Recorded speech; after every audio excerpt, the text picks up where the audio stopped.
Hey,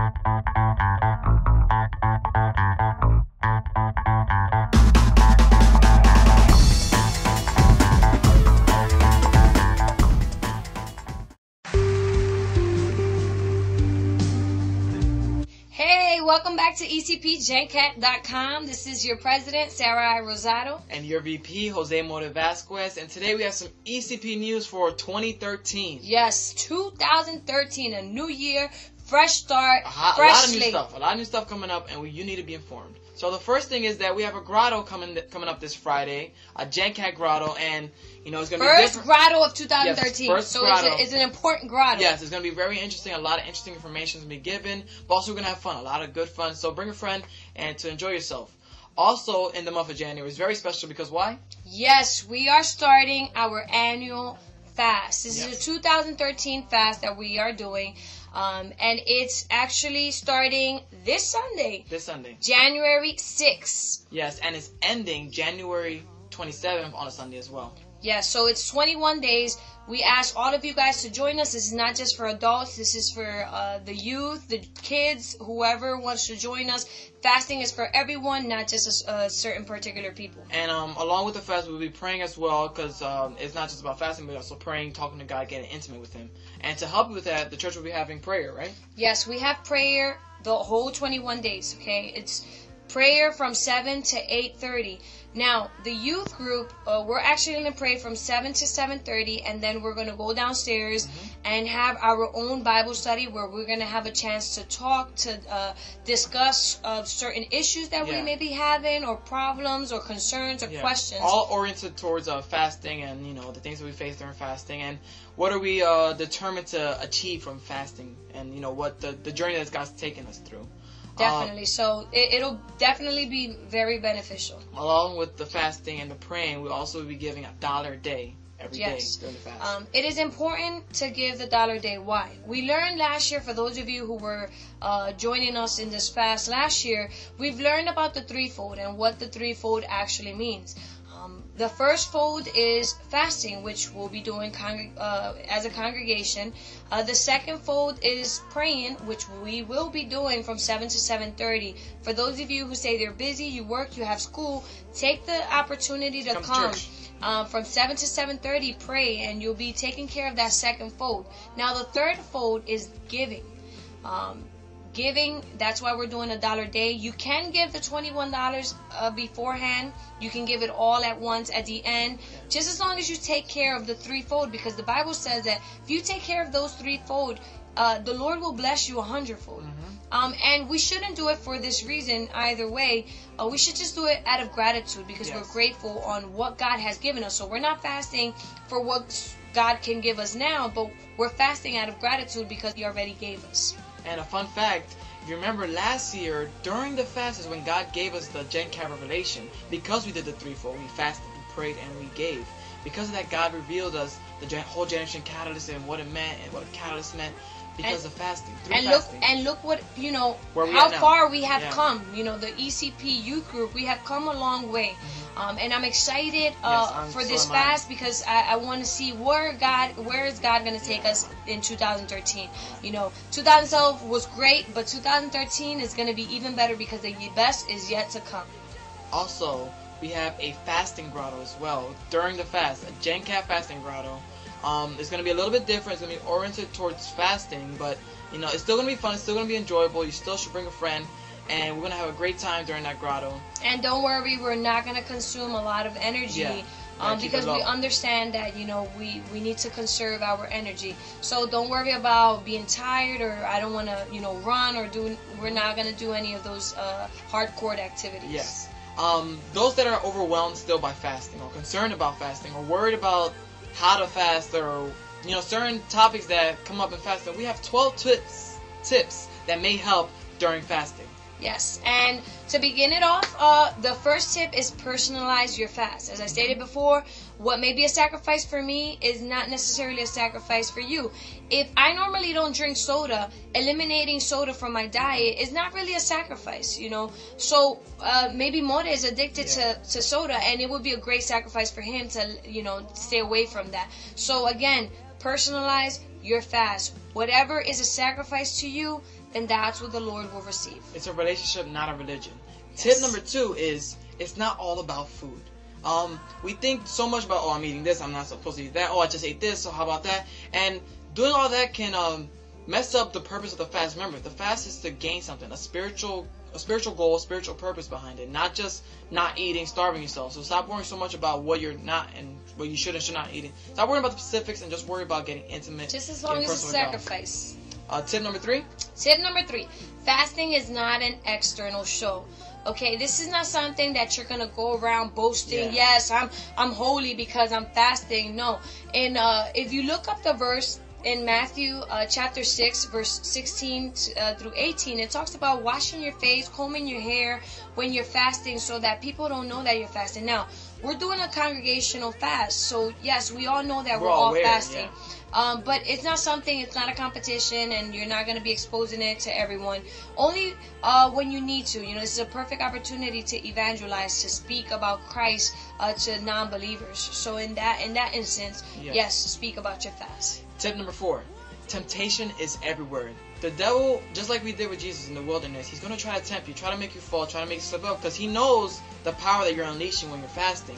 So be aware of those stumbling blocks. It'd be better just to unplug all the electronic devices if you're doing technology fast. It'd be better just to remove any food that you're not supposed to eat, or try to give it away, or try to stay away, as far away as possible from any temptation, so you won't fall as easily. Try to use the technology for things that are going to benefit you. Like, go to ecpgencad.com and look at the video blogs that we're going to be posting every day to encourage you, and look at the fast things that we have posted up that's going to help you, the fasting information. Change your lifestyle completely.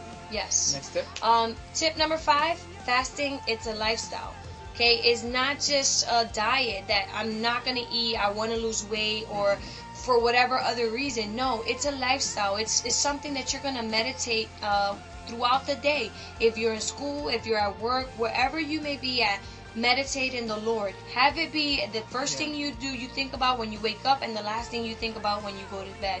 Make it your lifestyle. We'll always walk with God. Tip number 6. Accidentally breaking your fast, which is something that we all do. It all happens to us. Yes. Where anyone that's fasted, it's occurred where you all of a sudden accidentally eat something you weren't supposed to eat, or you eat when you're not supposed to eat at all.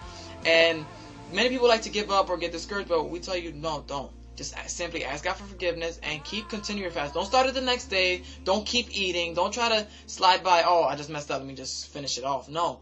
Stop right there, ask God for forgiveness, and continue. And God will see. God knows you're human. God knows you're not perfect. And He will see the effort that you're making to continue your fast. And again, it's all about sacrifice. So God sees the sacrifice you're doing. And if you mess up, hey, just pick yourself back up and continue it. There are several unfortunate bumps in the road that we have to be aware of during this journey that we're taking. Yes. So tip number 7 is have a positive attitude. Don't stress. Yes, don't stress so much. Don't stress. No matter what you do, don't stress. Because stress actually releases certain things in your body, that wants more food. So if you're stressing, you're going to want to eat more. You're going to be hungrier. So definitely try to take it easy. Try to relax. Be proud of your fast. Yes, be proud of your fast. Don't say, oh, I'm doing this as a punishment. Yeah. No, it's not a punishment. You're doing it because you're grateful for what the Lord has done in your life. And what He's going to bring to your life. Yes. Tip number 8, sacrifice wisely. Do not overexceed your limits. We all know what we can and cannot do, and sacrificing is great. That's a great thing, but don't reach a point of insanity, a point where, is beyond your limits. If, do it wisely, especially if it's your first fast. Don't go crazy on it. Easily, little by little, and your body will adjust. If you're doing a sport or you take medication that requires you to eat, still do that. Don't think that God's going to all of a sudden just provide you. No. Eat what you have to eat what's required, and go about your day, because we all have our own lives, and we have to personalize our fast. Yes. So whatever works for you, but again, make sure it's a sacrifice, and make sure it's for a legit reason. Tip number 9. Reduce the amount of energy being used per day. Conserve your energy. This is very important and very key. Every calorie that you consume is important. It's going to be used in your body to give you the energy, enough energy to do what you need to do to do the task at hand. Now, don't overdo it.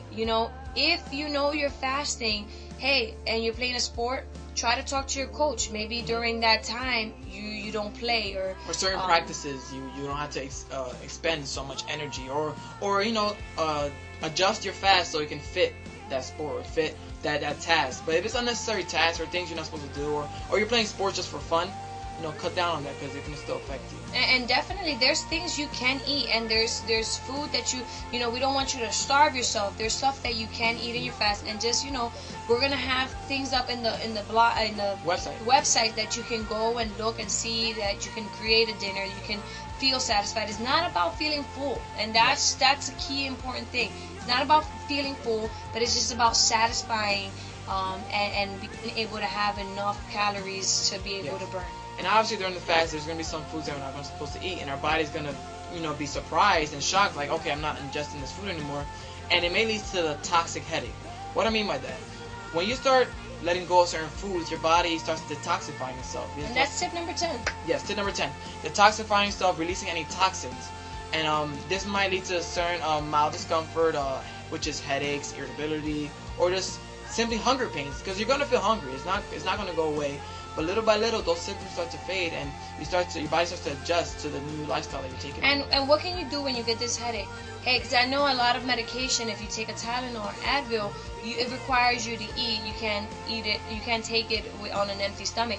Hey, try to lay down. Put something cold in your head or something hot, whatever works for you. Try to lay down. Try to meditate in the Lord, and just rest. Don't do something you don't necessarily have to do. Next tip. Tip number 11 is establish your fasting areas. It's very important that you establish where you're going to do where you're going to spend most of your time. Yes. Now, what I recommend is maybe, hey, when you're in your house, go to your room. Stay in your room. Don't watch TV. And especially for those youth whose parents are not Christian, they may not understand. Yeah. So try to sit them down. Yes, explain it to them. We want you guys to explain it to them. And maybe some of you can't do a full fast, but again, it's whatever. God sees the sacrifice that you're doing.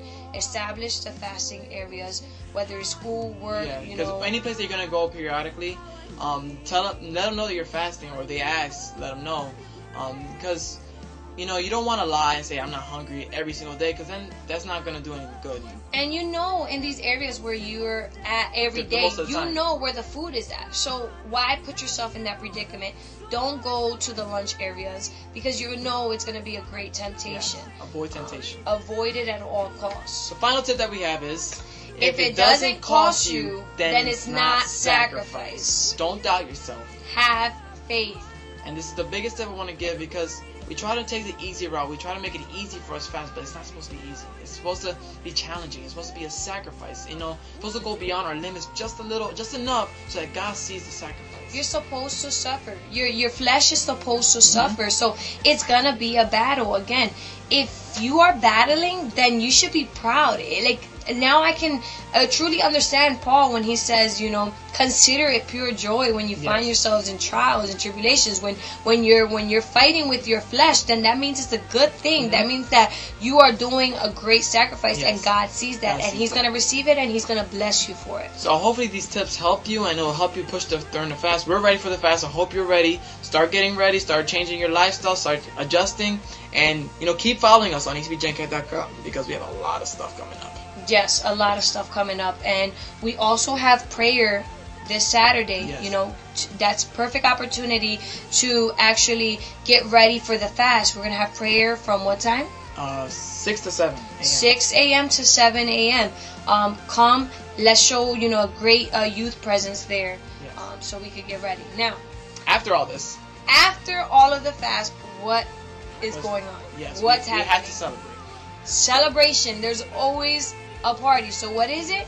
EC Palooza. The annual EC Palooza will be coming up, which is Friday, February 1st, after the fast, so we can celebrate. It's the first day of February, first Friday of February, and we had just recently finished the fast, so we're all gonna party and live it up and enjoy ourselves and celebrate the fact that we all went through this journey together as a family, as a society, as a youth group, as a generation. any other questions about what we just spoken, or whether it be about the fast or about the Palooza or anything, let us know. Leave a comment. Hit us up with a comment. That's all we have for today. I'm your VP, Jose Mora Vasquez. I'm your president, Sarah Rosado. See ya. God bless. God bless. Bye-bye.